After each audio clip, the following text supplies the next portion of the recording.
Good afternoon, ladies and gentlemen. Good afternoon to our esteemed audience. Today, we are in our advanced workshop in which we will focus on how to measure sustainability and SDGs impact. In this workshop, we will provide you with practical strategies, examples, and also how to deep dive into gender, diversity and inclusion, and also climate impact reporting. This workshop is made possible by our partnership with the UK PAC or UK Partnering for Accelerated Climate Transition, Carbon Disclosure Project or CDP, and also Stock Exchange of Thailand or SET. For your information, UK PAC or UK Partnering for Accelerated Climate Transition is a multi-stakeholder program running between 2018 and 2020 to support achievement of nationally determined contributions and also to realize the long-term goal of the 2015 Paris Agreement to limit dangerous climate change. In this program, we partner with the Stock Exchange of Thailand to encourage and increase the capacity of public listed companies in reporting their climate impacts and also social impacts from their business. The UK PAC program, which is organized by SET, CDP, and Global Reporting Initiative, or GRI, actually aims to close the gap on sustainable finance and also to enable green recovery through capacity building that has been conducted through a series of workshops and also through publishing our presentation and learning materials that can be found on the SET webpage. So for those of you who didn't attend our first beginner sessions, you can always log in to the SET webpage and see the video recording of our previous sessions. So before we begin this session for today, I would like to give you some time to read the glossary of particular terminology and abbreviations that we are going to use throughout this discussion. I hope that you don't have to worry too much because later during the presentation, we will always remind you with this terminology. So don't worry if you cannot memorize all the terminologies in one go.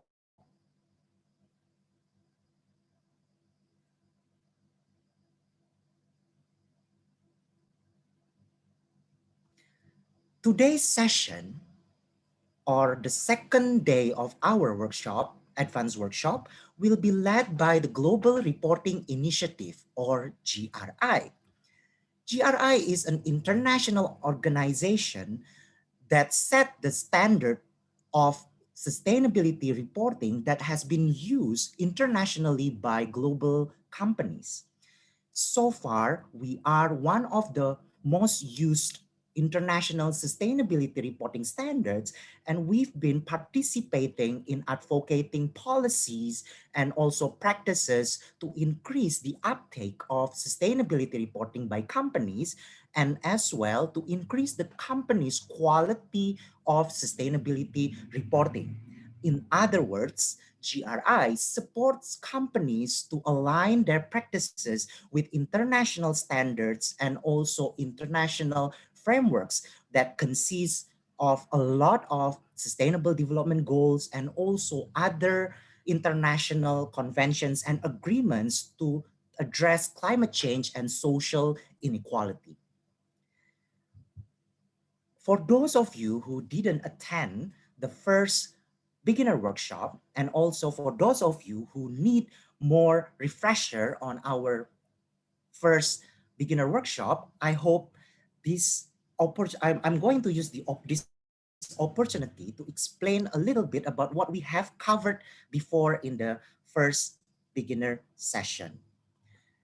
The first beginner session aims to increase the knowledge and capacity of the participants in understanding and aligning different reporting framework and standards in one go in order to make companies to report all the social and environmental impact using GRI standards, TCFD frameworks, and also SDGs all together in one go. That is why, as you can see on the screen here, you can see the alignment pathways of how companies can do that in sequence. For example, when company has done a particular corporate social responsibility in addressing climate change, then they can report the impact on this program. For example, emission reduction by using GRI standards. And then after they report the impact by using the GRI standards, then the company can select relevant SDGs, goal, targets, and indicators to tag their achievement and align it with SDGs. In this way, company can disclose and say that they have contributed to the achievement of SDGs in that particular goal. After using the GRI standards and tag relevant impacts with relevant SDG target indicators and goals, then the companies also can do what we call gender lens analysis. In this analysis, company can start to look at how the social and environmental impact of what they have done affect women and men differently. To do so, company can disaggregate the data of the beneficiaries, for example, or the data of their employees based on gender. So by doing this way, then company can look at how their performance and their impacts affect women and men.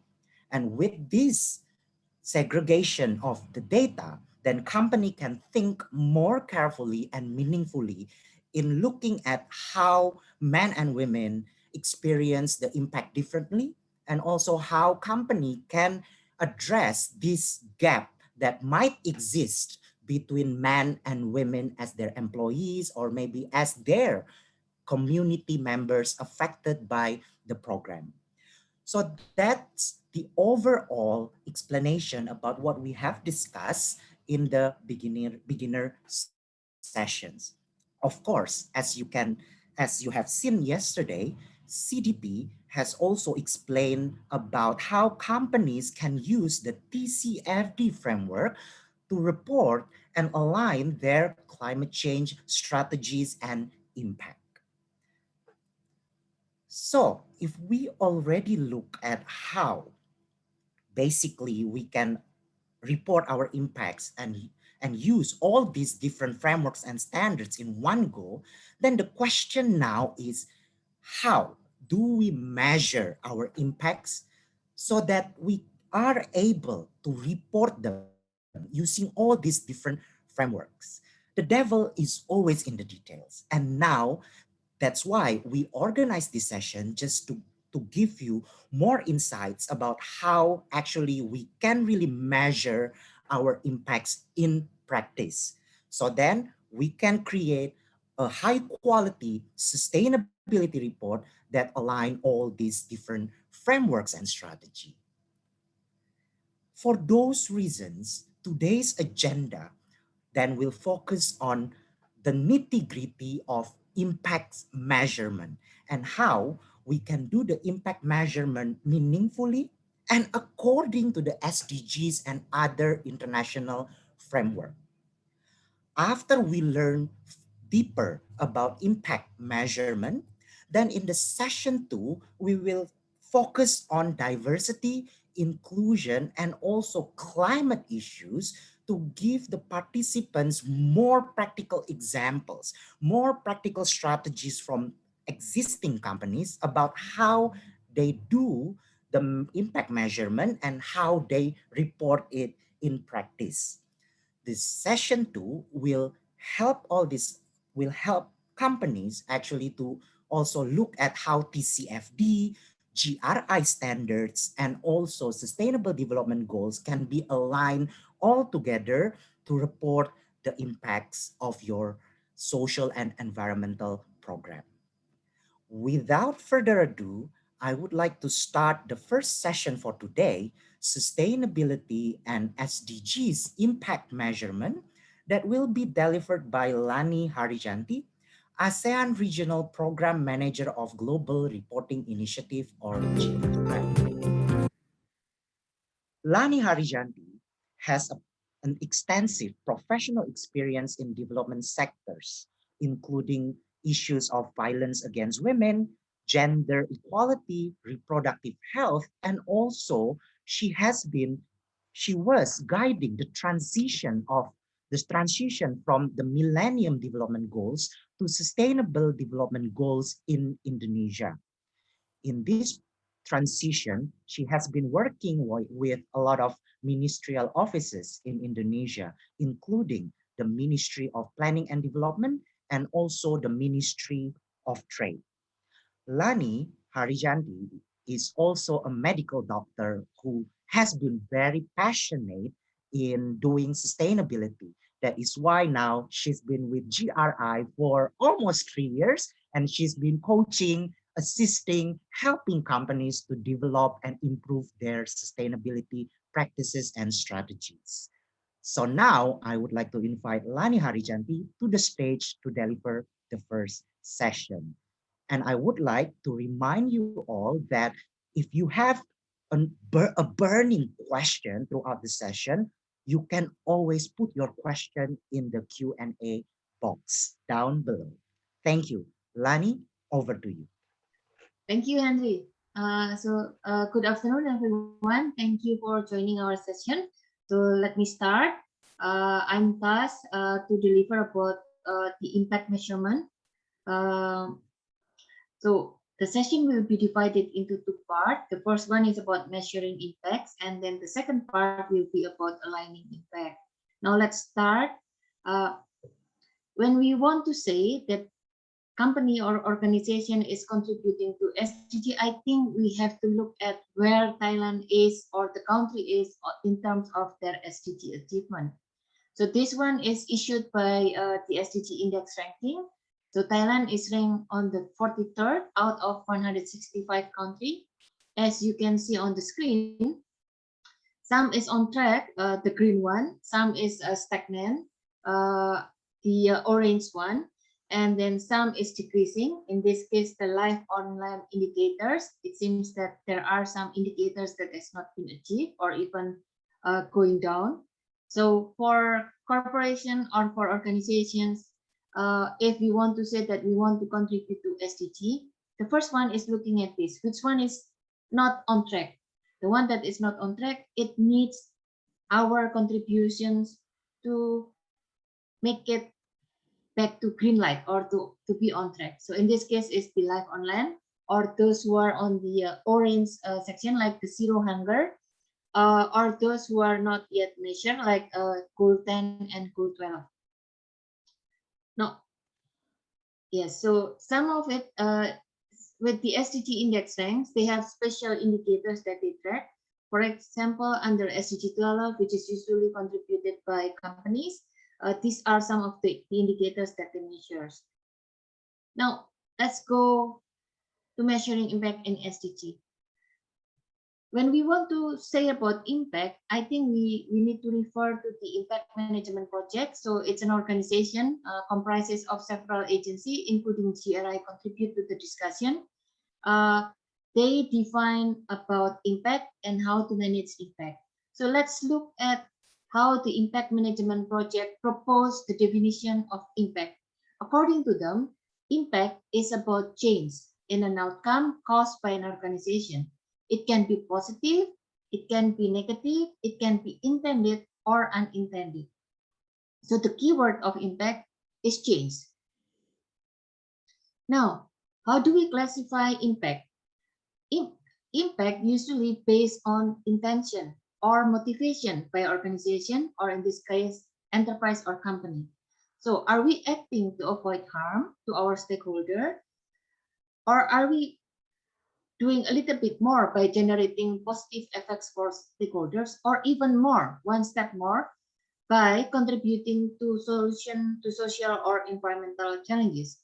So in principle, impact is classified into ABC or only three. So one is to act to avoid harm, basically complying to regulation is included here. If we are reducing our emission, it's still included here because emission reduction is already part on the regulation by the country. Now, for the classification of benefit for stakeholders, if you are doing something for your stakeholder, for example, an energy company, they want to transition to more renewable energy. So benefit for stakeholders, meaning that you are doing something to empower your workforce so that they can also transition with you. That is benefit for stakeholder. So it's not yet to contributing to solutions classification. Okay, so upskilling and upskilling your workforce is still part of benefit stakeholders. Now, if you produce a product, for example, you produce a food that is not contributing to more obesity among children, it is still benefiting stakeholders, not yet to the classifications of contributing solutions. But if you are producing a food products that actually, for example, responding to the problems of malnutrition, it might be you are contributing to solution. So that's the way we classify on or how we see impact that we are making. Now, if we now comfortable in identifying what kind of impact is the organization is making, now let's go to measuring impact. Now on impact measurements, I'm going to look at the Social Value UK. They issue 7 principles in impact measurement. Because we are talking about impact, which means we are talking about change. When we say there is a change, we have to involve stakeholders. So change is based on the people that is affected the most by what we want to change. So we have to involve the stakeholders when we want to claim that there is an impact or there is a change that we are making. Now, the second principle, we have to understand what is it that we are changing. And then the third one, we need to put value into the change that we are making. And then the fourth one, there are so many changes that we are making based on one activity. So what we need to include is the most material change. For those who are already used with materiality analysis, it's all we are actually using the same principle when we discuss about which impact is material. And then the same principle like doing sustainability reporting, do not overclaim, be transparent, and then when possible, do an assurance or a third-party verification. Now, when we talk about impact, we are also talking about indicators. We have to set a metrics, we need to set indicators so that we know what are we measuring. We have to remember about the principles of selecting indicators, the SMART principles: specific, measurable, attainable, relevant, and timely. Attainable meaning that we actually can do it. Measurable means that there is something that we can measure. Specific, it has to be specific to some of the actions that we think we can measure. Now, after we understand about what is impact, the classification of impact, and the principle of measuring impact, now let's take a look at tools for impact measurement. By now, we have so many tools on impact measurement. When we talk about SDG, the World Business Council of Sustainable Development has issued an SDG sector roadmap. Right now, they have 7, I think: electric utilities, oil and gas, forest, cement, tire, and chemical. For the purpose of this event, we are going to look into the electric utilities. Basically, under the SDG sector roadmaps, if you are confused what kind of impact opportunity that we can make as a company and as a sector industry, you should look into this because it will guide you on determining what is the most possible or the best impact that you can make based on your sectoral industry. Now, we have also several other impact. Okay, I have to slow down. The second one is, of course, the impact management project.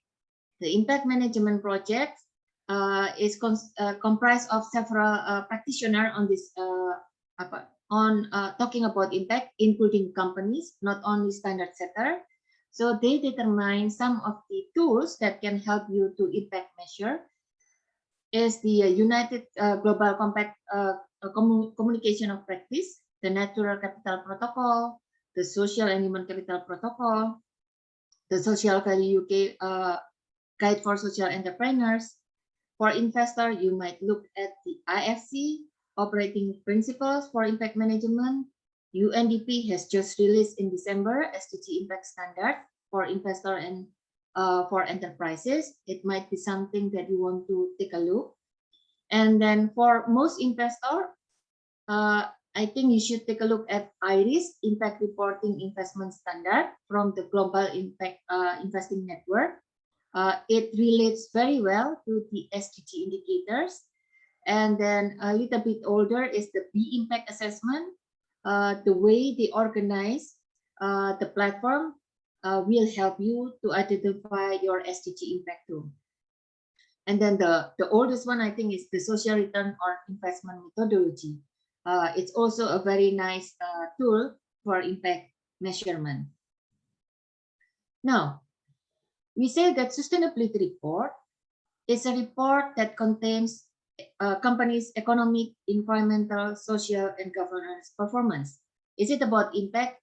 To some extent, yes. Sustainability report, to some extent, can be considered as impact reporting, to some extent. So if we agree on this, it means that TCFD, CDP, GRI, SASB, integrated reporting, CTSP, is some of the standards that can be used to help you to report or to measure or to develop metrics on your impact. Now, when we say impact, we need to look at the 5 dimensions of impact. The impact management project already determined the 5 dimensions of impacts as what, who, how much, contribution, and risk. So basically, when we say, oh yes, I'm making an impact, we need to be able to respond to these 5 dimensions. What is our impact? What outcome occurs in the period of our intervention? How important is the outcomes to the people? And then who? So if we say we are making an impact, who experienced the outcome? Who experienced the impact? And then it has to be clear how undeserved are the affected stakeholders in relation to the outcome. And then the next dimension is that how much change are we making with our interventions? We are looking at the scale of the change, meaning is it 10 people? Is it 100 people or a whole village? So we need to look at the scale. We also need to look at the depth of the change. We also need to look at the duration of the change. Is it long term? Is it short term? Can we maintain the change? And then on contribution is actually in any way, usually change is going to happen. Now contribution is actually determining on how far our organization is contributing to the change. Are we speeding up the change or are we actually just following the flow of the change? So that needs to be determined. And the last one is the usual, the risk. So the change that we are doing, are we taking a low risk approach or a high risk approach? High risk usually give a lot possibility for change, but the risk is also high. So this is the 5 dimension of impact. So when we say that we are creating an impact, please do not forget. So 1, please determine, are we doing impact on avoiding harm or benefiting stakeholders, or are we classifying our impact as contribution to solution? Then when we say about impact, we need to be able to answer these 5 dimensions of impact. The what, the who, the how much, our actual contribution, and then the risk that we are addressing with the impact that we are making. Now, there are more detail. For example, like the who, it has to be clear about who is the stakeholder, where are they? Oh, it's in Thailand, it's in the city of Thailand, it's in this district, or it's in this neighborhood, and then the outcome level of the impact. So you need to determine where they are, the stakeholder, and then the characteristic, and then the other you can look at this. Now, the flow on saying that we are creating impact. Now, if we are starting from zero, so at first we need to understand what is this the SDG? What are the targets available? What are the indicators? And then we need to map it with our business operation or with our business strategy. And then once we map it with our business strategy, so for those who already did their sustainability report and did your materiality analysis, so basically we need to map our the SDG target and indicators with our materiality map. Now, after we did this, then we know the high priority materiality analysis should become one of the desired impact. So determine which impact are we going to make. Then we need to take a look what actually the problems and challenges that we are addressing, and then what kind of solution or intervention that we are proposing. When we determine the solution, please remember how it affects the stakeholders, and then please determine what are your inputs, what are the outputs, and then what kind of outcomes are we envisioning when we design our solution. And then we are talking about reporting or showing our achievement. Then we need also to determine the indicators that shows our achievement. Then we can claim we are making an impact and it relates to the SDG. Now, let's take a look at a case study. So we are looking at ABC World Asia. It's an investment company, a subsidiary of Temasek. The case study is taken from the Impact Management Project. So ABC World Asia, as an investment company, they already determined that they will contribute to SDG. Okay? So one of the SDG that they contribute, they already selected that they will work in contributing to SDG 2 on sustainable agriculture. So they found Cropin. Cropin is an agri-tech platform enabling data-driven farming by connecting all stakeholders in the agri-ecosystem. So ABC World Asia used SDG as the basis. They developed an impact thesis to help them to map what are the impacts that they are making, and they use ESG integration on screening their investee. Now let's deep dive. So ABC World Asia, they already selected the impact classification is contribute to solution. So it's already predetermined by ABC World Asia. They want to contribute to solutions. Now, the way they do contribute to solutions, they already determine the SDG target which they want to work on. So they determine they will work on these 5 themes.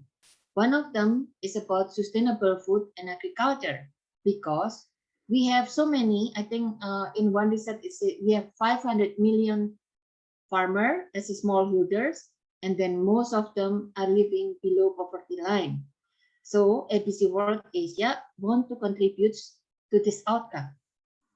Okay. Now, let's take a look how they do it. Now, let's see the step by step. So because the theme is about sustainable agriculture, which is SDG 2, so they already selected that they will contribute to SDG 2.3, which is doubling the agriculture productivity and incomes of small-scale food producer, and then SDG 2.4, which is to ensure the sustainable food production system and implement resilient agricultural practices. Now, the impact that they desire is the food security in terms of productivity, and then the impact that they desire is the smallholder farmers will earn above the poverty line or above $2 per day for their income. Now, then they identify what is the problem for the smallholder farmers to be to raise more income. So basically, one of the problems that they identify is that farmers has a limited access to capital for precisions and limited access to quality inputs and agronomic information in season or in real time, and limited access to market post harvest. Meanwhile, we have so many agri-service providers. They are struggling to provide relevant support to farmers in real time too, because basic information from the farmers directly to agri-service providers is usually slow or not distributed in the right time and the right way. Now, ABC World Asia found Cropin. Cropin proposed to produce this application that is called Smart Farm. Now, so the solution is digitization of the agri-food value chain, so that information can go from farmers to agri-service providers. So this is the how or the what. Now, the who, they want to attract the stakeholders, about 4,000 smallholder farmers, and the location is India. Okay, so the who is clear. Now, we need to determine the input. Having an application on its own is not going to create much impact, because as we know, smallholders usually is not really literate in using technology. So one of the what that they need to do and the contributions that they need to do is to have some field agents that can bridge between the farmer and the agri-service providers. Now, the output is the data. So it's supposed to be simplified data collections, and then the service providers can provide them with diagnostics information. And then the outcomes that we are envisioning is a better farming practices. Now, for the impact, because usually impact is a little bit outside of the boundaries of the metrics, reporting metrics. Now, the impacts is that now they can measure that the farmers 68% reduce losses from the farming practices. They have an increased yields and they have a higher earnings. Okay. In this case, to measure the impact, Cropin and ABC World Asia will work with, I think, with World Banks to measure the impact at the smallholders level. Yes. Now, this is the detail on the input. You can take a look at it on your own. Now, if Cropin is developing a sustainability report, so they can use, for example, like GRI 404, which is on training and education, to report on how they improve the capacity of their field agents so that they will be able to help the farmers. Now, Cropin can also use GRI 303 because there is a better farming practices. Usually it's involved water management. If they have a good data on this, they should be able to report on water management using the GRI 303. Okay, and then so on. So that's the first examples and the first sessions. If you have any questions, I don't think there is a questions in the Q&A. Yes, thank you, Bulani. So I think we haven't had any questions so far. So for those of you who have burning questions, any kind of questions, so don't hesitate to leave your questions in the Q&A box. So I think for now, Ibu Lani, you can continue and we will wait for the questions. Thank you. Okay, so let me continue to the part 2. So the part 1 is understanding the dimension of impact, the classification of impact, and then how to work on impact. Now, that one's the example is from investment company. Now let's go to the second part. We are going to use electric utilities company as a sample. Maybe this one is a lot more easier for you. So let's take a look at this one. Now, for many of you here are non-investment company. So one of the proposals to look at impact management is to look at the WBCSD SDG sector roadmap. In this case, we are going to work to take a look at the SDG roadmap for electric utilities. You can click on the blue word. It will refer you to the document. So let's take a look. Now, the electric utilities sector's roadmap is developed in consultation with 11 companies: Acciona, Enel, Tata Power, Kansai Electric Power, and etc. We are going to look at the example from Enel. I want you to take a look, especially at some of the impact, because it's very consistent with what Enel is doing as an example.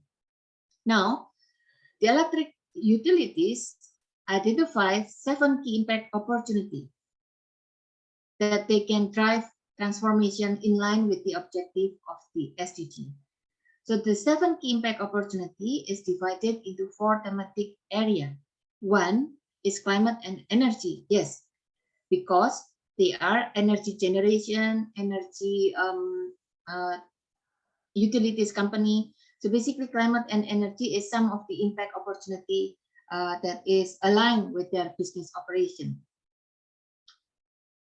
For the climate and energy, there are 2 impact opportunities. One is to decarbonize electricity generation in line with limiting global warming to 1.5 degrees. And then the second is to enhance the electricity system flexibility, resilience, and efficiency. As you can see, it relates directly with SDG 7, but it also contributes to SDG 8, 9, 11, 12, and 15. Yeah, 15. Now, for the people and communities, the first impact is to ensure access to affordable, reliable, sustainable, and modern electricity services for all. So this is to people at large. Okay, the boundary is the people. And then the impact opportunity for people and communities, the second one is to attract and retain a diverse and inclusive workforce. So this is for your internal impact to your stakeholder. The third is leave no one behind in energy transition and respect human rights. So this is the planetary boundary and the social boundary. Now, in terms for nature, when you do these transformations, you need also to protect, restore, and promote sustainable use of ecosystem and drive net biodiversity gains and not regulatory compliance. So basically, you need to do more, not only regulatory compliance. And then the last impact opportunity is transition to circular electric utility sector. For the purpose of this event, we are going to focus on climate and energy, decarbonization, and electrification. Now, what are some of the high impact action in terms of decarbonization and electrification? For decarbonization, one of the high impact action as company that generate power is to scale up the deployment of low carbon electricity generation technologies with renewable electricity. Now, this comes the target, meeting 50% of global electricity consumption needs by 2030. So can we increase, for example, I'm not sure how far the populations of Thailand is accessing electricity, but basically we need to increase it so that at least only 50% less people is not accessing electricity, and if possible, 50% is actually accessing renewable electricity. And then the second high impact action is reduce the share of fossil fuel power generation, including reducing the share of coal in global electricity generation to less than 10% by 2030. So the SDG roadmap for electric utilities already indicated some of the possible action that you can do, including the targets that you need to set. Now let's focus on these two. And then let's take a look a little bit more. So based on these two, it's actually the level of impact is very high. And because you are generating power as a company, then this is actually something that should be able to be done as for you as a lead. The control lead means the control is on you. Now, to scale up the deployment of renewable energy to meet 50% renewable electricity by 2030, this is a medium-term impact. So meaning that it can be achieved within 3 to 10 years. Now, for the reducing or transitioning from fossil fuel or transitioning for phasing out from coal power generated power plant, this it can be a short-term impact and it can be a medium-term impact. I think for Asia, it's more on the medium-term impact. Now let's take a look what Enel is doing. So Enel is an electric utilities company headquartered in Italy. They cover some of the European market for electrification. Now Enel determined they have a sustainable share value. It was themed under 3, but let's take a look at the decarbonization and electrification goals from Enel. So they want to decarbonize their business by reducing 80% scope 1 GHG emission from 2017. And then they want to contribute to electrifications and then to reduce 25% reduction of household spending on electricity and reduce 40% of GHG emissions at the household level. This means they are going to do this through renewable energy. Now, this is the goal from Enel. And then let's see, what do Enel actually do? So, Enel has a decarbonization strategy. They promise that they will reduce emission, they will reduce emission intensity too. How do they do it? So they are going to invest in renewable. So they have a wind float project, they have a hydroelectric plant, they have a floating solar PV plant, and they plan to increase it. So for example, the wind float from 2 megawatt is going to be raised to 25 megawatt so that they can supply 60,000 homes. So Enel can report on the number of homes they supply electricity, and they can measure the GHG emission reductions from their customer too. Okay. Now, Enel also plans to decommissioning the thermal power plants, including the coal-fired power plants. Right now, the total electricity generation from coal-fired power plants is only 28%, already reduced to 28%, to 7% in 2020.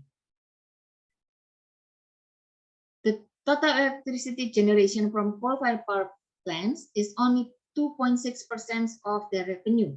So this is already aligned with their goal, yeah, on SDG 7.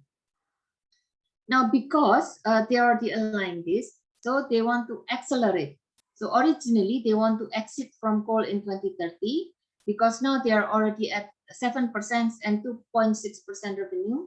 So they plan to exit from coal in 2027. So how do Enel come to this strategy? It's the usual way. If you look at the Enel sustainability report and their sustainability publications, basically they use the same way as we do prepare our sustainability report. So they set priorities, they prepare their strategy, they write their commitment, they do the reporting. This is based on doing materiality analysis. They discuss this with stakeholders, and then they align their strategy with the UN SDG. Okay. So impact measurement is a continuous improvement. NL accelerated phasing out from coal based on their performance. So basically, this one is pretty straightforward. They can do it on their own, sort of, because NL is an energy company. So the impact is related to energy, to their products or service, in this case, energy generations. So the impact that they are making is actually helping the country or their customers to transition to renewable energy. And then they contribute to the impacts of climate change by reducing emissions through their products, energy generation. Now, not everything can be quantified. So, for example, the community trust, the reputation that we gain, the social relation and network that we gain. So not all impact can be measured in monetary values. If you cannot measure it, please use the GRI standards on the management approach to explain on what are the changes that you are making. So that's the end of my presentation. I hope it's quite clear. I don't think there is a question, so let's do some poll first while we are waiting. Yes, the poll is on. Can you help us by doing the poll so that we know where we are with our presentation? Thank you, Lani, for your presentation. So, esteemed audience, so we are now having a 5-minute break, and just to keep us engaged with our training materials today, I would like you to participate in our poll. So it will also help us to refresh our mind, and also to remember about what Lani has explained in very detail about the impact measurement and how we actually can classify, define, and scope our impact.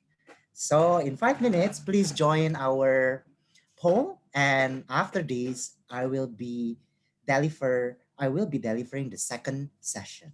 Thank you.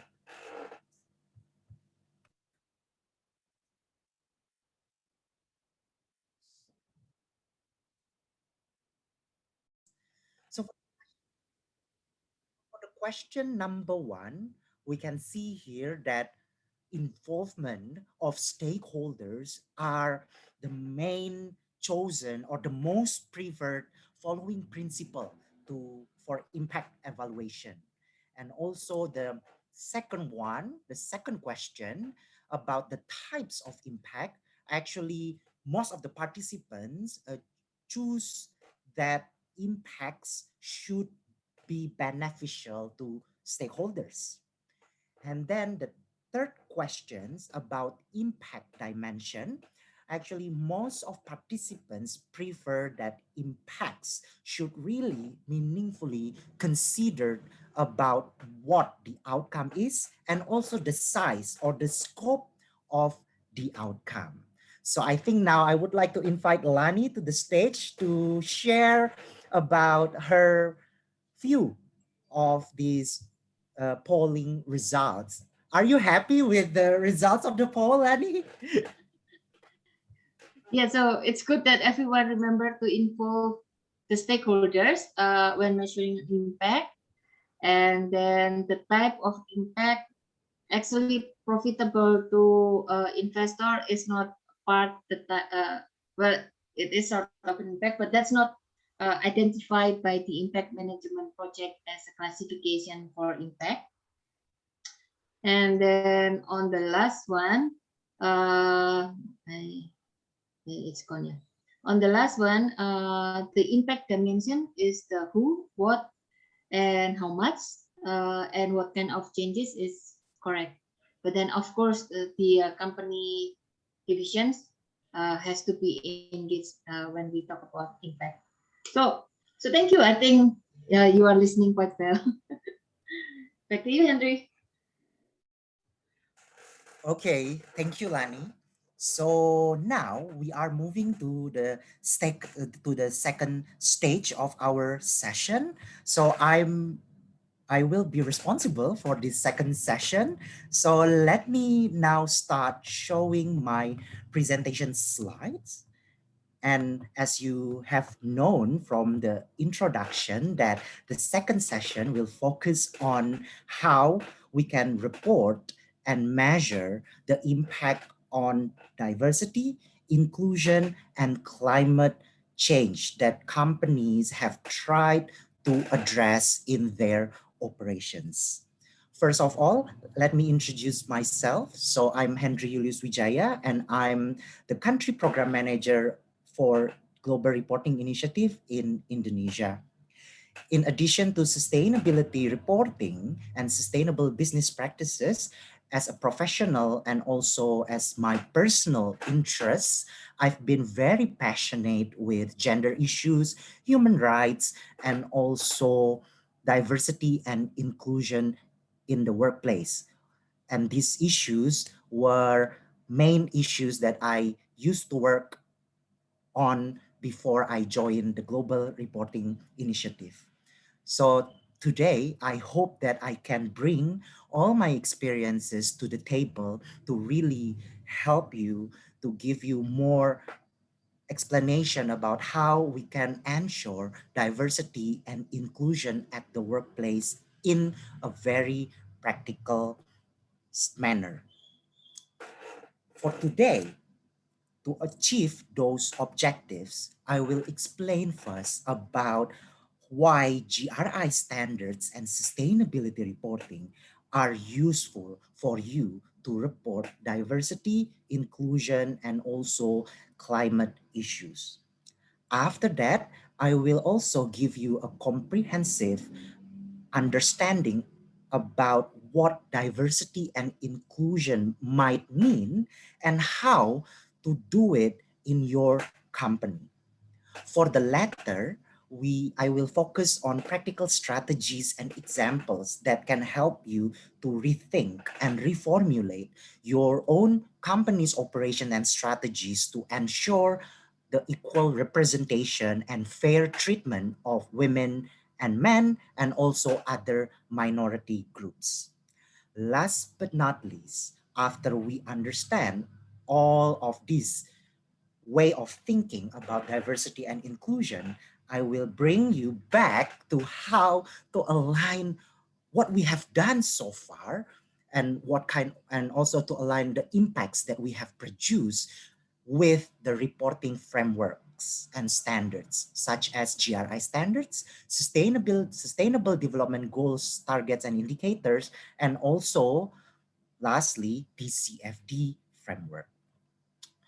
To begin with, as I always say it in my workshops, I think we need to always understand that whatever we have done, whatever impact that our business have produced, whether it is positive or negative, it is always important to disclose all those impacts into what we call a sustainability report.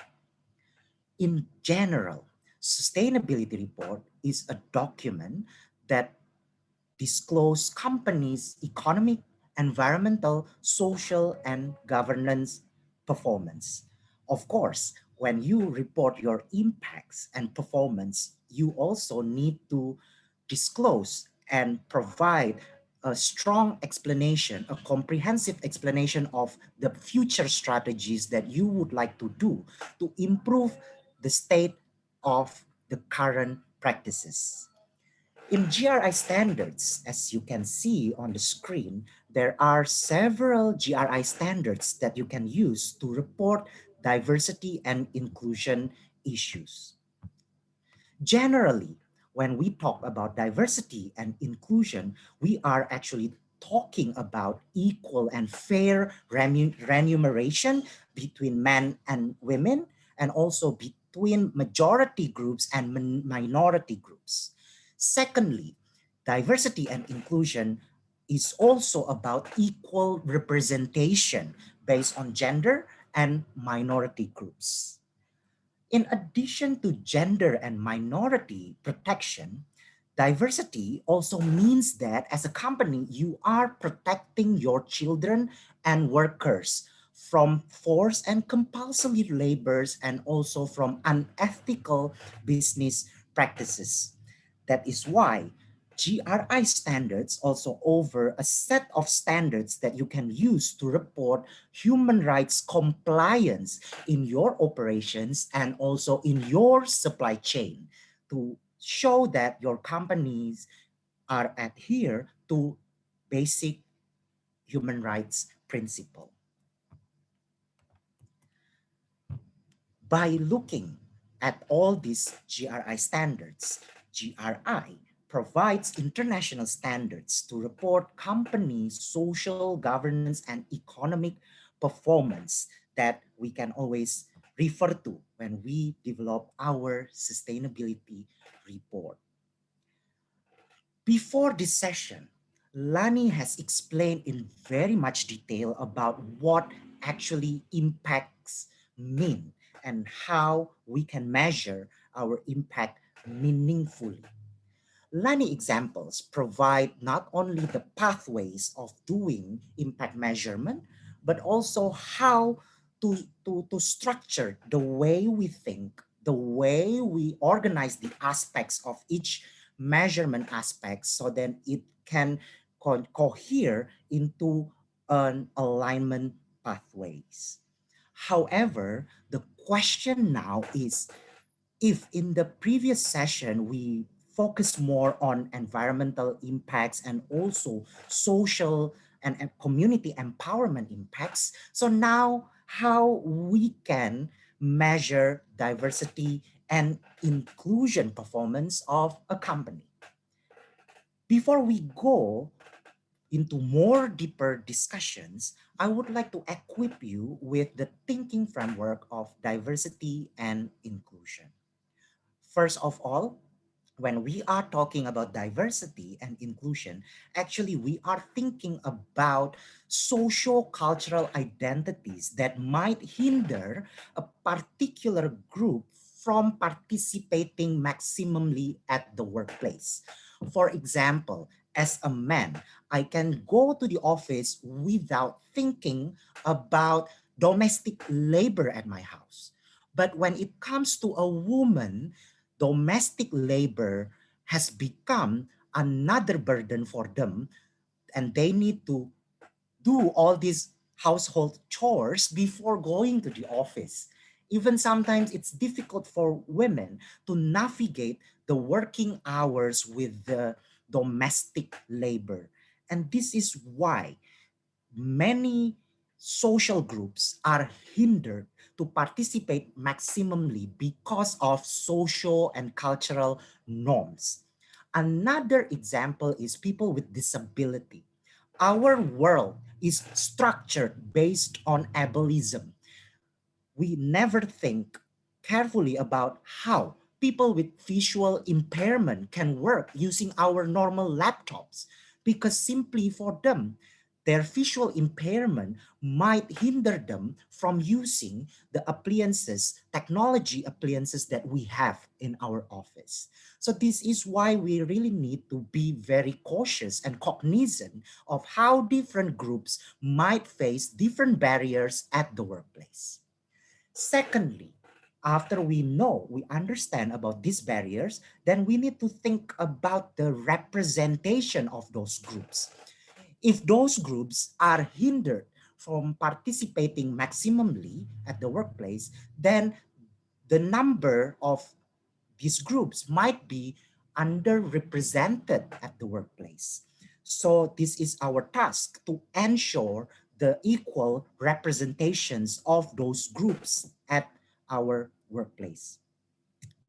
If we want to think and if we want to achieve equal representation, then it means we need to have a particular supporting policy and enabling environment so then these people, these marginalized people, can enter the workplace and can access the workplace and we can ease the barriers that hinder them from participating maximally at the workplace. So, in other words, we need to walk the talk. We need to have the policies. We need to have supports at our workplace.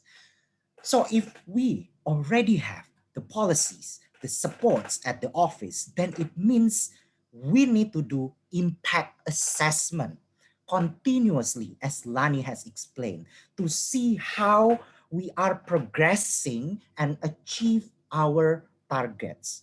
To what extent our policies are effective to address and increase the representation of these minority groups. It's not new to talk about the benefits of diversity and inclusion at the workplace. Multiple research projects have shown that diversity of your employees can increase companies' performance, including not only their innovative strategy and innovative thinking, but also financial performance and also the agility of the organization. If I used to talk about the diversity of employees at your internal workplace, then nowadays the world also has pushed us to think beyond our workplace. Our workers in the supply chain, for example, can also influence your company's performance and reputations. These two snapshots of the recent news show that Uyghur forced labor in China has impacted negatively the brand reputation of Nike, H&M, and Burberry, because all these companies source their supplies from these suppliers that allegedly use forced labor force from Uyghur detainees in China. That's a negative example, but let's also look at the positive example. During the lockdowns, because of the COVID pandemic, many factory laborers were laid off because of the economic downturn. But H&M was initiating a dialogue and also a practice to support Bangladesh workers during the lockdown. And these positive examples can show how business also can support diversity, inclusion, equality, and empowerment in their supply chain that will in turn increase the company's brand reputation and performance as well. So when we see diversity and inclusion as a global issues, then we also need to recognize and be more aware that Sustainable Development Goals and other United Nations initiatives have also paid greater attention to these issues. For example, United Nations Global Compact and the United Nations or UN Women have released the women's empowerment principles that give an outline for companies to support gender equality at the workplace, from giving women training and education and support women in the leadership management, and also measure the impact of their company's gender-related intervention. And these women's empowerment principles are actually aligned very well with Sustainable Development Goals. For gender equality, diversity, and inclusion, at least we can look at these three Sustainable Development Goals. Goal number 5, gender equality. Goal number 8, decent work and economic growth. Goal number 10, reduce inequalities. So far, we don't have any shortage of the tools to guide us to promote gender equality and diversity and inclusion at the workplace. The question is always about how to practice it in real life, because the devil is always in the details. So when we think about what we need to do in real life, then we need to think very strategically. For example, we know many industries out there are very much male-dominated industries, like manufacturing, oil and gas, for example. It is even quite difficult to attract women or female applicants to our job vacancy because the stereotype of the industry is already very masculine. So to address this problem and also other problems as well, we need to think in a more structured way. In other words, we need to think about the overall talent management, from talent attraction, talent recruitment, retention, promotion and development, and also offboarding after the employees finished their tenure with our companies. So this whole cycle needs to be rethought very carefully to ensure that from the supplies of the labor force, we ensure that we have adequate number of female applicants. And then when some women have been working in our company, then it is our task to ensure that the policies from maternity leave, parental leave, work-life balance, promotion, training, that is accommodating women's needs and specificity. After that, then we need to also be aware how to promote these women and minority groups to be at the senior management level. So then we have equal representation of women and men and also other minority groups at the senior management level. So these are the way of thinking of this diversity and inclusion in practice. For your reference, we already provide you a reference from Harvard Business Review that outlines step by step of what we can do in each stage of ensuring talent management and retention and representation at our workplace. So if we, for example, have done some of interventions in gender and diversity and inclusion issues, now the question is how we can start measure and report the progress so far. And this is the core of our discussion today because we want to align everything, align our impacts into reporting framework that are internationally recognized and acknowledged. In this case, now it's time to start measuring and reporting the impacts so then we can communicate our impact and also to know the state, the current state of our gender equality level at our workplace. Almost similar with other issues, actually to report, to disclose and measure the impacts, all you need to do is always refer to international reporting framework or standards. Because gender issues, diversity and inclusion falls into social issues, then in this case we can use the GRI standards and SDGs to report the impact. Let's start with an example.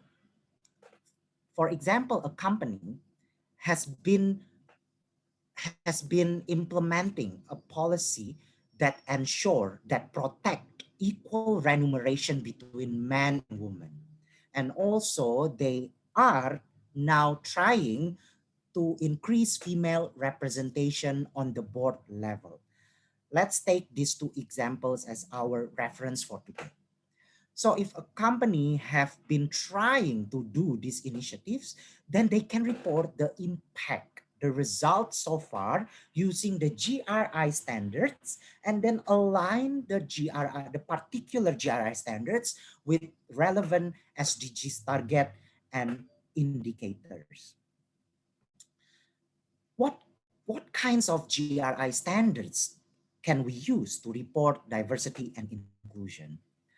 Here, we have 19 standards that you can use.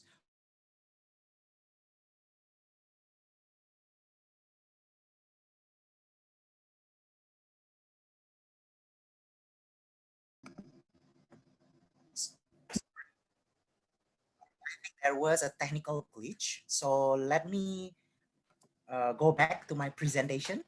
So what kinds of the GRI standards can we use to report our diversity and inclusion performance? Actually, we have 19 standards that you can use, from employment to socio-economic compliance. But for the purpose of reporting diversity and inclusion, you can use the ones that have been highlighted in blue: employment, training and education, diversity, and also not to mention rights of indigenous peoples, because indigenous peoples are also considered as part of diversity and inclusion. So how do we do it in practice? So this is my favorite session, learning from examples. So we can learn from how other companies have reported these issues. Let's start with our first case, Danone, a world-leading food company. Here, you can see Danone has been focusing on SDG 5 gender equality. Actually, they have 4 focus of their corporate programs. Number 1 is equal remuneration for women and men, and also women in leadership, among others. So let's take these 2 programs as our examples and references. In 2019, Danone has measured the progress of their gender equality programs. For example, here, 27% of their female executives are women. 42% of their directors are female. 51% of their managers, directors, and executives are women. And not to mention, they have a specific program, CSR program for women, and they have reached out to 39,000 women to be financially empowered.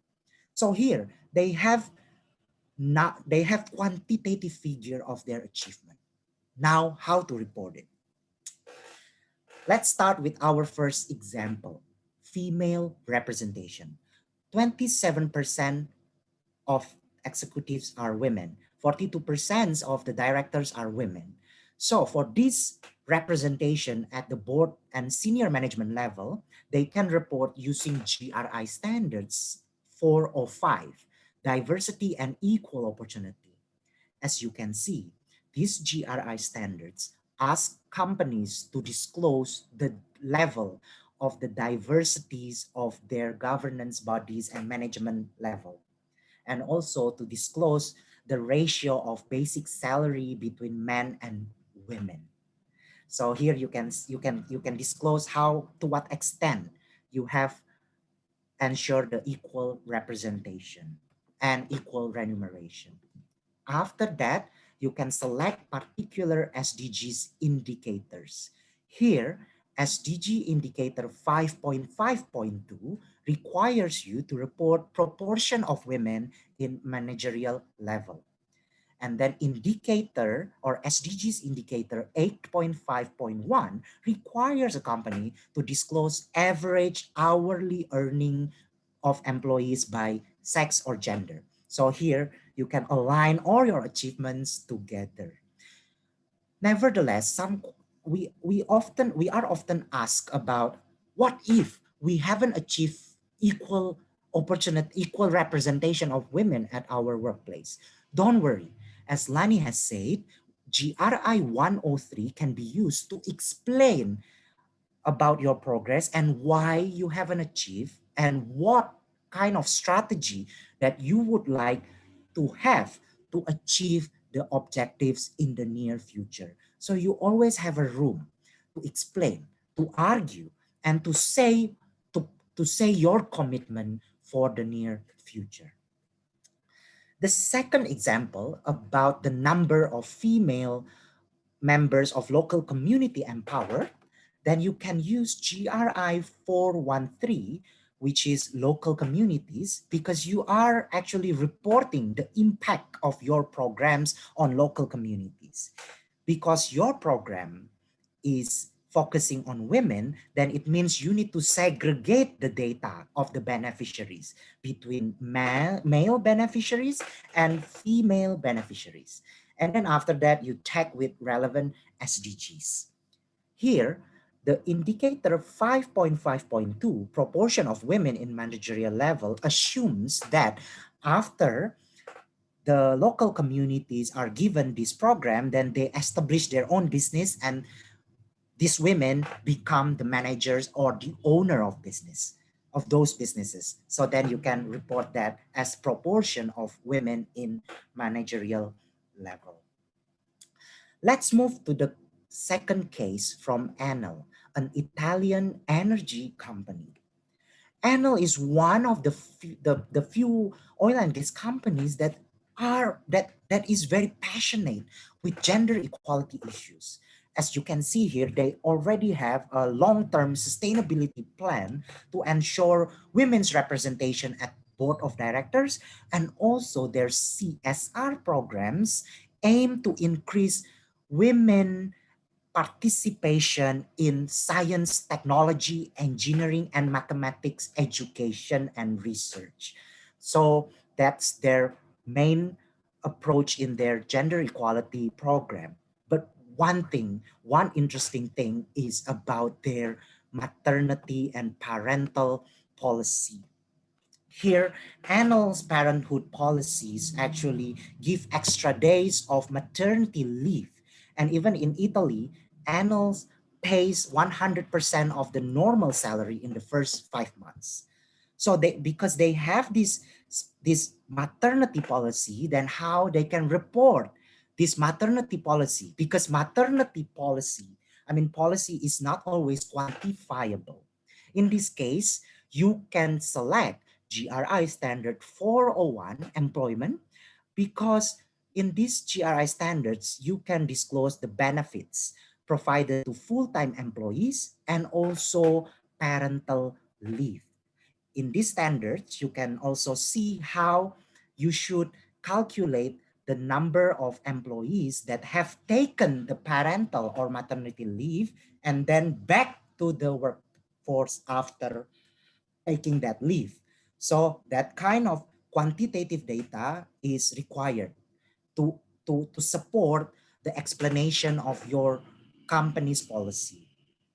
Last but not least, you can tag the results, this data with relevant SDGs indicators, which is SDGs indicator 5.1.1 about legal frameworks are in place to support gender equality, and also indicator 5.6.1, which requires you to report the proportion of women that make their own decision of related to their reproductive health.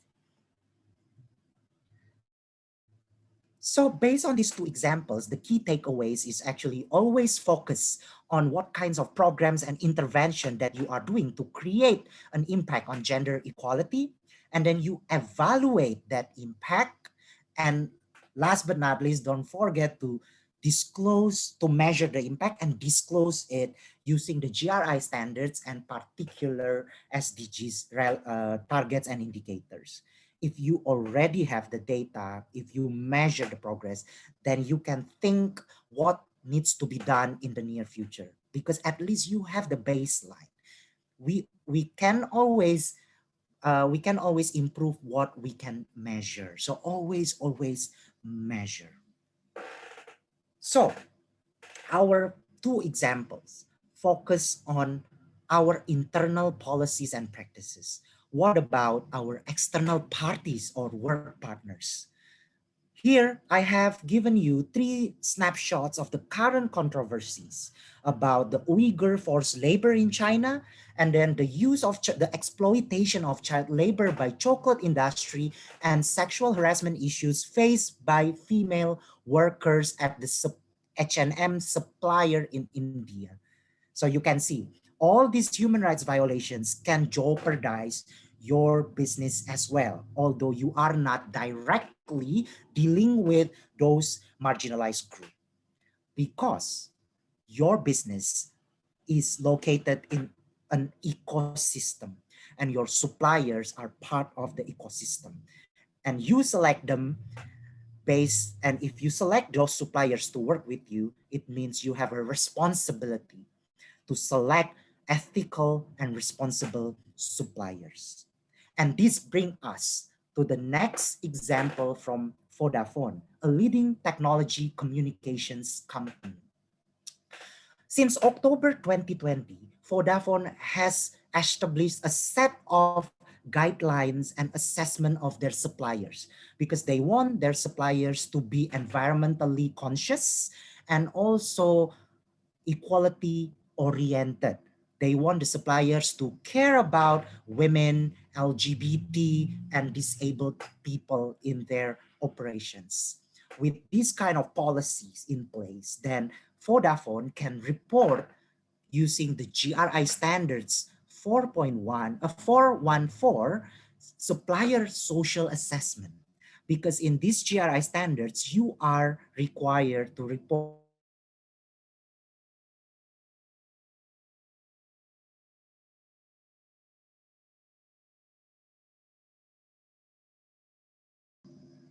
Sorry about the, let me share again my screen. Okay, so for Vodafone, if they report using the GRI standard 414 supplier social assessment, then you are required to report the number of new suppliers that are screened using this evaluation criteria, and also disclose about negative impacts that might happen in that supply chain after you assess, and what kind of actions that you are doing to prevent those negative impacts from happening. Last but not least, you can always tag it with relevant SDGs indicators, indicator 5.1.1 about whether or not legal frameworks are in place to ensure this practice in your company. So that's all about the social aspects of our discussion for the session 2 in relation to diversity and inclusion. And because many companies based on the survey are interested in climate issues, then we would like to include one more example about how to report climate impact in your sustainability reports. Here, just to give you a refresher, we have GRI Series 300 that cover specifically for environmental issues, ranging from materials, energy, emissions, and waste. These are Samsung green management and their environmental focus. They focus on emissions, waste management, and also water use or efficiency. So if the social issues hasn't, if this in the social issues we don't need to include TCFD. Here, for environmental issues, we need to include the TCFD framework. I believe yesterday we have listened to our wonderful colleague from Carbon Trust that have explained very much detail about governance, strategy, risk management, and metrics and targets of TCFD framework. In short, what we need in the TCFD framework is to mention, to disclose, to explain how we approach our environmental risk, how we manage that, and what kind of quantitative achievement and targets that we want to achieve in particular time period. So if we have TCFD framework now, actually we also need to do some alignment again. So here, let's take an example of emission. Emission as the key intervention and focus of the company. And then after you decide the key focus area, then you can report your strategy, your governance, and risk using TCFD framework. And the aspects of governance, strategy, and risk management in TCFD framework are actually aligned with some GRI standards, as I have put it here on the slide. So if you do these aspects, then it means you have aligned TCFD and GRI standards all together. Last but not least, we always need numbers, right? Figures of our achievement. Or in the TCFD lexicon is metrics and targets. And metrics and targets can be aligned with particular GRI standards, SERI 300 for environment, and then SDG goal usually number 13, climate action. So this is the fourth case from Samsung SDI, a full service supplier for battery. So here you can see their TCFD framework. First, the governance aspect. They explain about the role of the board of directors in ensuring the environmental strategy is in place and is always monitored progressively. And then in strategy, Samsung envisions different risks from physical policies and transition risk and how this risk might impact their own operations. Here, in their risk analysis and management, you can see they identified policy risk and also heat wave as their high and medium level risk. And that is why, based on this assessment, then they decide these metrics and targets. They focus to reduce emissions at certain level as stated in their sustainability report or in this slide. So if they already have the targets, the metrics, now they measure the progress. And here you can see in the table, that's the data, right, about the emission that were produced throughout their operations. And then they report it using the GRI standards series 305, because 305 is all about emissions and you need to disclose the quantitative figure of emissions that you produce as a company. And then after that, don't forget the SDGs indicators. Here, Samsung chooses 3 SDGs targets. 7, goal 7, affordable and clean energy. Goal 12, responsible consumption and production. And goal 13, climate action.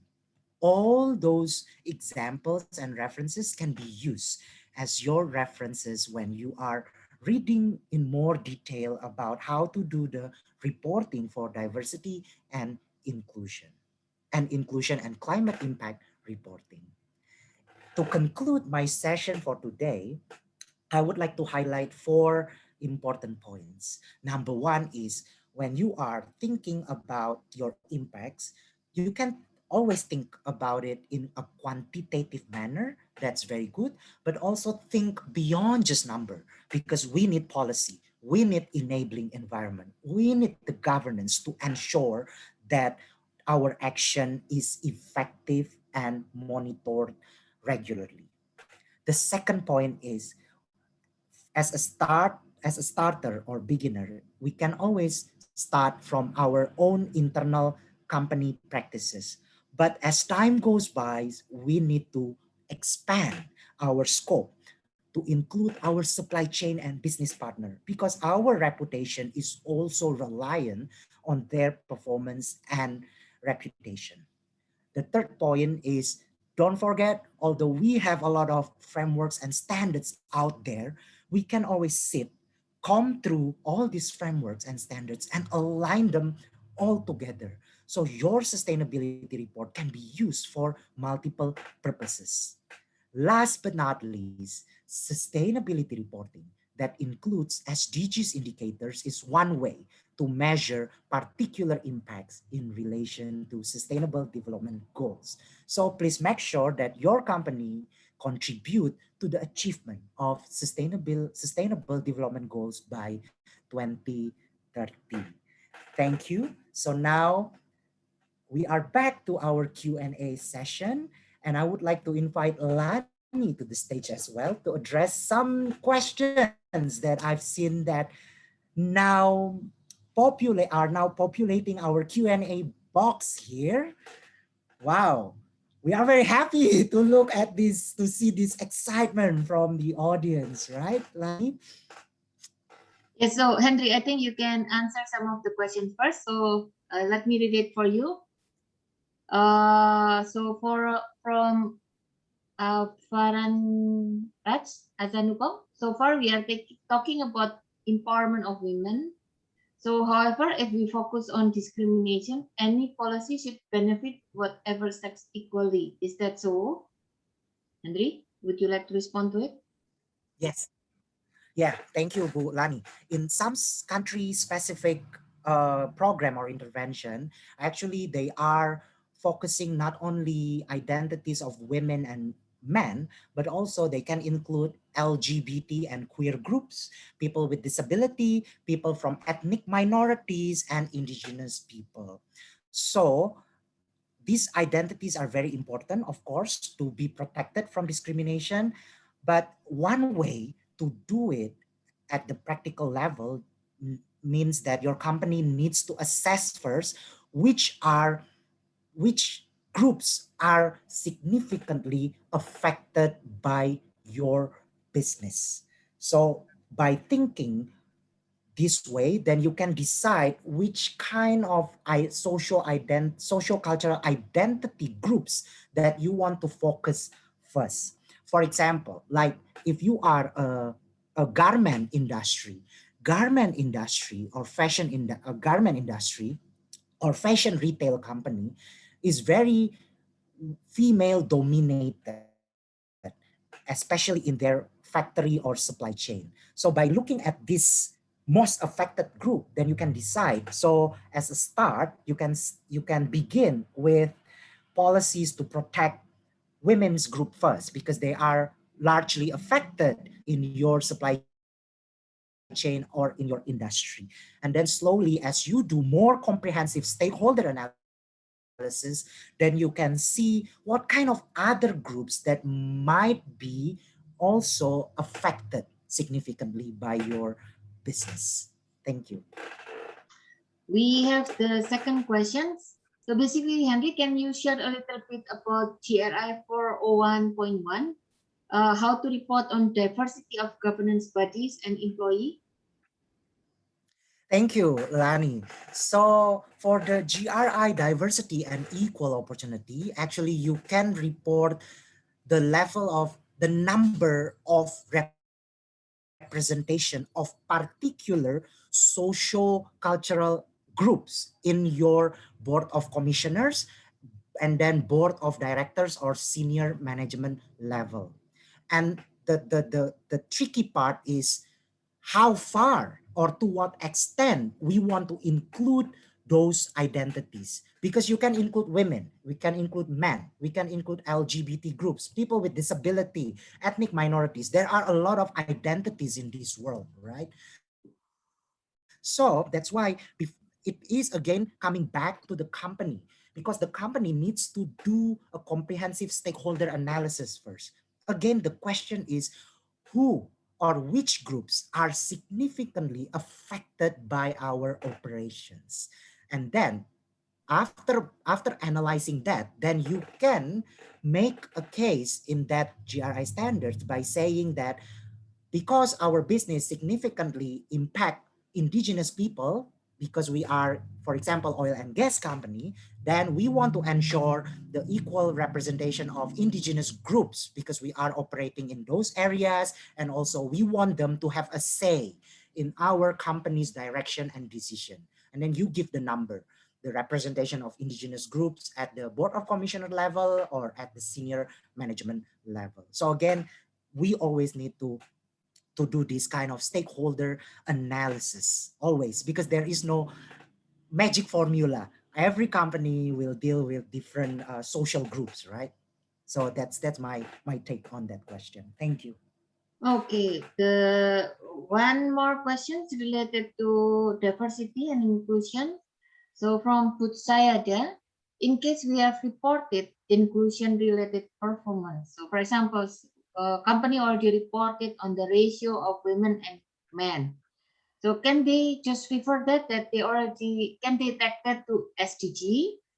they have not set any target of ratio of women and men.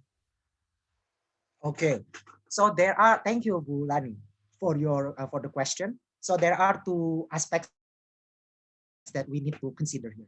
Number one, in some SDGs indicators, you are asked about whether or not there is a legal policies or framework in place. So if you already have a policy there, you can tag that using that kind of SDGs indicator. So that's the first aspect. But the second aspect, and this is the most often aspects in SDGs indicators, is that you are asked to report the figures, the quantitative figures, proportion of women, proportion of men, etc. So if you already have the policy in place and then you start measuring the progress and you set the quantitative target, then you can start using the SDGs indicator that requires you to disclose this quantitative figure. So always bear in mind there are these two aspects, yeah? Qualitative aspects and quantitative aspects. So it depends again on your company and also how far, to what extent you want to report. Because we always believe that we need to start from somewhere. We can, I mean, nobody is an expert in a minute, right? So if you already have a policy, then start to report that you already have policy, and then explain the steps that you want to take forward to start measuring the progress. Because sustainability is a journey. It's not a 1 minute reporting activity. It is a long journey. It's a long time journey, and we should enjoy it, I think. Thank you. Okay. Now the next question is, can you recommend how we can assess the impacts of human rights to the business apart from the reputational impacts or the penalties? For example, what would be the impacts if we fail to reach the diversity goals? Okay, thank you for the question. This is a very difficult question. Okay, so we always think that beyond just reputational impacts and legal penalties, actually, if your company always have problem with local communities and the local communities always protest, etc., you need to think that this kind of protest, the time that you spend to work with legal team, to spend the time to negotiate with these groups, actually are your cost. This is intangible, but actually this is a tangible cost, because if you quantify the time and even including your emotional stress, right? And the loss of productivity because of this incident, actually, you can see that it is a costly activity. And that is why it is always important to prevent that from happening. So that's my first answer. My second answer is, nowadays, research, for example, from Nielsen, has shown that our consumers are very much socially conscious, especially the younger generation. They are now familiar with all the discourses around feminism, gender equality, LGBT rights, children's rights, etc. So they have then these consumers, right, have power, have a power, right, a purchasing power, let's say. So your products, right, can be also the acceptance of your product in the market, especially in the younger market, can be influenced by how far your companies can adhere to and disclose your company's compliance, even not on compliance, but your company's initiatives to support equality and diversity. Thank you. Okay, so one more related to this one. So for example, we have a female dominant company like the beauty care company. So it will be automatically sort of meeting the gender equality standards. So how will it be assessed fairly against other organizations in this space? Yeah, thank you. That's a very important question because, you know, in particular sector, some particular sectors are highly gendered. For example, beauty companies are very much female oriented, while oil and gas or manufacturing companies, for example, are usually a very masculine space, right? So we need to admit that. However, when we think about diversity and inclusion, I believe that when we talk about beauty company, when we already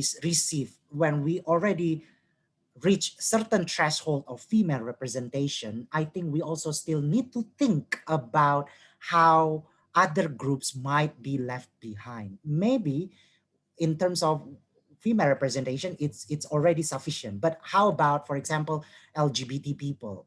Because LGBT people are also now becomes the focus of cosmetic, fashion, beauty companies, right? So in a way that you also need to expand the scope of thinking. If we already accomplish a particular group, then we need to still do the stakeholder analysis to see which kind of other groups that we might be that we have left behind and how can we include them. And my second question, my second answer is also, it is also very important to increase male representation in the beauty company because by having men also, right, in this sector, we try to address a lot of gendered stereotype around beauty. Beauty is always associated with women, but also we need to change, right? Transform this kind of thinking as a business. Skincare, beauty, fitness are not always heavily gendered oriented to women. Men also can be part of this, you know, consumer transformation. And I think this is also a thing that we need to consider as a business to tap on other market, right? Not the female dominated market, but maybe we can expand our outreach to male dominated market or other groups market. I think that's my key takeaway, key answer for this question. Thank you. Okay, we have one from Farhan Raj Asanupong. I think it's a follow-up question. So in terms of gender equality, could we explain or show evidence that we have no discrimination over sex of origin? So they have no discrimination at the workforce level. But there is a problem with the proportion of women sit in the POD or managerial level. So can they claim that there is no discrimination? Because at the, you know, under the POD level seems to be okay. And then the follow-up questions, sometimes even giving more opportunity and push in women, it doesn't make sure that your women portion in managerial level will increase. Thank you, Bu, for the question. So we need to distinguish between discrimination and glass ceiling or the glass ceiling. We can say we don't have discrimination at the workplace. We accept everyone. But in practice, we need to also realize that for women, sometimes they need to face the glass ceiling because, you know, they are sometimes overpunished because of their mistakes, and at the workplace there are a lot of gender stereotypes in our head. Sometimes we associate certain tasks with men and certain other tasks with men, and this invisible cultural norms can create a glass ceiling that becomes a barrier for women to move upward in their career. And that is why, although the discrimination doesn't exist, let's say, we still have this glass ceiling perpetuated by social norms at the workplace. And that is why sometimes it's very difficult for women to get into the senior management level because, you know, there are a lot of stereotypes, negative stereotypes about women's capacity, women's leadership, etc. Then we need to always think about it, how we can address those issues and ensure that women can be represented in senior management level. That's why we need policy, not always quantitative oriented policy, but also cultural transformation policy that enables women and reduce our negative stereotypes on gender issues. So that's number one. Number two is, although there is no discrimination, right? When we look at the data in some companies, although the number of women and men are equal, but again, we see, right? Wow, 70% of women are actually in the entry level, but the 30%, the 30% and only 30% at the middle level or senior management level. And that's why this is the glass ceiling problem, and we need to address this issue. Of course, this is a very complicated issue. A lot of big companies are still trying to address it. So don't miss out our next training, yeah, Bulani, because we will go deeper into SDGs and we will see the context of part of your companies and see what can we do to strategize and address gender issues, diversity and inclusion, and climate issues in your company. I think that's all from me. So I'm giving the stage over to Lani. Thank you. So I think we only have two more, which is typed in the chat room. So the first one is, how can we choose GRI for impact measurement? Basically, it depends on the strategy and the programs that you are making. For example, like Enel, when they determine that their impact is on the transition of renewable energy, of course, they can use a GRI 302 as in developing their own metric. But then when they want to say the impact to the population, the customers that access the renewable electric, so that one, they need to develop their own metrics for that one. Hope it answers your question. So it depends on what you decide on the programs or inputs or outputs that you want to do. Now, on the third-party validation for GRI assessment, especially in climate change, it's not mandatory. I don't think it's mandatory in Southeast Asia region. It depends on the progress from the Stock Exchange Commissioner, whether they want to go to mandated third-party validation. Sometimes it's also depends on your investor. Some investor will require you to do third-party validation. So it depends on who is asking, but basically from GRI, it's not mandatory to do third-party validation. I don't think, yeah, Narirat already responded. The SEC recommends third-party verification. Yeah, so it is recommended for third-party verifications because of the SEC recommendations. Okay. I think we can go for the next, the survey, the final survey, Henry. Yes, thank you, Lani.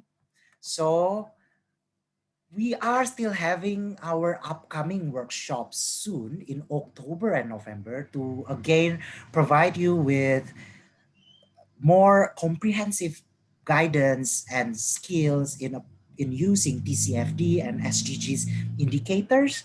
And specifically this time, we will also a special workshop on capital market and sustainable finance. So please stay tuned with us, Stock Exchange of Thailand, CDP, and also GRI, because we will disseminate the information about these events soon. Anyway, before you go, we would like to request you to fill in our post-event survey. You can scan the barcode here, or you can type the bit.ly in your phone or in your laptops. And don't forget to select multi-country, and then the implementer of the training is CDP Worldwide. I think the snapshot at the bottom right screen is very clear to help you to navigate the survey. And please kindly fill out the survey, because your responses will be very helpful for us to improving our delivery, our presentation, and also to address your future needs in sustainability and sustainable development goals. Thank you. I think over to you, Bu Lani. Okay. Yeah, I think we can. One more questions. Okay, already responded. The last one is on the TCFD questions. So basically TCFD, I think in the beginning they sort of some prefer to put it inside the sustainability report or annual report. So it's not like a standalone page on TCFD related to 11 recommendations. But I think lately the progress is that they produce a standalone TCFD report. Either it's just a few pages or a complete page. So it depends on you. Yes, correct. So it depends on your progress. If in principle, we need to be able to track where you place your response to the 11 TCFD recommendation. That one. Yeah. Or the like CDP said, if you are also doing the CDP reporting, so basically you can just press and then print. It's sort of already aligned with TCFD. So it depends on where you are with your reporting framework. Okay, so hopefully we'll be able to respond to the survey link. Thank you for joining us. We can conclude our sessions earlier today. If you have, you still have some questions, don't hesitate to contact us. I think the next session will be determined further, but sometimes in October. Hopefully it will be more in the workshop kind of thing. So you will have more interaction, much more free interaction with us to help you. We will get back to you. SET will contact you on the when is the next session. So thank you everyone. Hope this is useful and see you again in October. Thank you. Thank you everyone, and take care.